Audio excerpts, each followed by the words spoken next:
how to tell your partner that you're into something kinky, or that you like BDSM, or something that might not be of the norm. We have a few tips for you in this video. Have you ever told a partner that you've been into something kinky?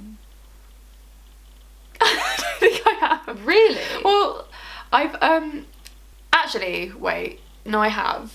Because I was like, I am into pain. I was just sort of put out there, like just because I think like in person. Yeah, I think also maybe not. Maybe it was like through WhatsApp conversations, because it's really easy to talk to people about your sexual preferences through social media. Yeah, that's how I've done that, through WhatsApps, through sexting a lot, and it's like my so it's kind of bit. Like, so what are you into, and you kind of it's like go from there. Well, I like pain, but during sex, like pain and pleasure. Yeah, and I think I was sort of saying it because I before that I hadn't really tried much BDSM-y stuff, so I was just sort of putting it out there that it was something that I was interested in. But sex is important for both of us, so we're very open with sex, and we kind of get things out in the open way before the relationship should have really gone on. But that's we're quite happy to fuck on the first date type people, because sex is that important to us. If you're not right in the bedroom, you're not right in the bedroom. And it's the same with when you're sexting and chatting. I have to find out if they're going to be at least a little bit compatible in the bedroom. Otherwise you end up being really awkward or weird. You might get like two people that are very dominant, or two people that are very submissive, which has happened to me before, and it's just such a killer.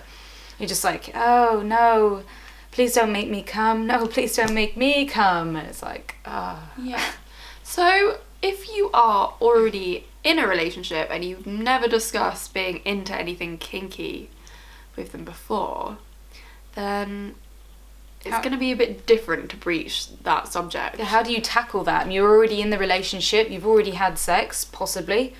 I mean, we were thinking that honesty is our best policy, as annoying and as difficult as that is to be. And communication, making sure that you're open with your partner, as open as you possibly can be, especially about sex, is a surefire way to know that you're both gonna get what you want sexually, and as soon as possible, really. Like, as soon as possible. ASAP. I mean, I wouldn't call any girl a slut for talking about sex the first time she talks to somebody. No way. She's just figuring out if they're into the same thing. And it's the same with a guy as well. Well, actually, it might be different for a lot of guys. They just kind of like, if you are into something a little bit different than the norm, then you kind of just have to jump in there straight away and ask. Yeah, girls have to be turned on mentally as well, and we need to know that's going to happen there for us.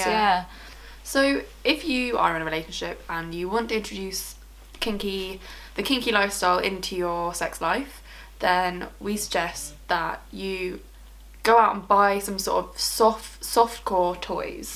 Softcore toys involve that. Like a lot of like pretty BDSM play kits are quite nice. Fluffy handcuffs. Yeah, so like, it's not too scary. You're not jumping in there and going, I'm gonna fucking tie you up and like get you into this twisted bondage. Ease them in. Like, and handcuffs are good. Also they're a lot fun. of sensory play, like blindfolds and then like feathers. And not ice necessarily cubes. Pain. Yeah, ice cubes, and doing little things like maybe a little toss. So say if you want to be dominant, say things to your partner like, oh, this time if you want to orgasm, ask me for permission first, and you have to make them wait until you give them permission to let them come. Like, that's quite a fun thing, whether you're into BDSM or something kinky at all. Have like experiment with being dominant. And buy them a ball gag, like a training ball gag. That can be quite fun, even if it's just dress up. Just a little role play. Just a little bit of fun, for maybe the more kinkier stuff, maybe the more uncommon stuff. Things like water sports, that can turn quite a lot of people off, and you don't know whether to say it straight away, or you don't know whether to ease it into people. We get quite a lot of questions asking about how can I tell my partner that I'm into this crazy thing. And again, as bad as it sounds, honesty, trying to be honest with them, and talking to them about it, communication, like seeing how they feel about it. It really is. That's the only thing you can do. I mean, you cannot, whatever happens, force anybody to do something they don't want to do, even if they feel a little bit like, I really don't want to do that. Don't try and convince them, because you might push them in the opposite direction. And if they mean a lot to you, then you don't want that to happen. So just don't try and force anything upon anyone that they don't want to do. But if you think they can take it, then a little light pushing is fine. You can say, please try it once for me, and then I won't ask again. You know, you can even make a deal with them. I'll try something you want if you try something I want.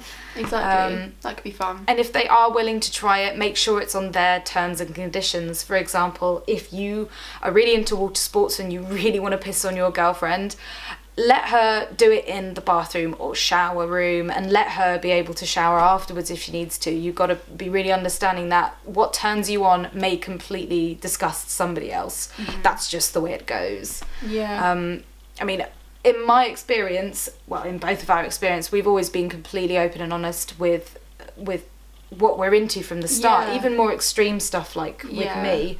Although there's been a few things I've had to come to terms with and slowly well, it's like introduce. Someone wanted to use a butt plug on me, and I have always been a bit like standoffish with anal stuff, but he wanted to so much that I just sort of felt like, well, why don't I try it and see what happens? And I did actually end up enjoying myself. So. And even if you're not enjoying the actual act, you're enjoying like the sexual situation you're in and trying new things, and definitely having like that experience under your belt can help you make those sexual decisions in the future. when it really means something, like with your husband or something. Piss on me. Okay, so that's a wrap for that. That's a piss wrap. Bye. Bye. We're gonna wrap.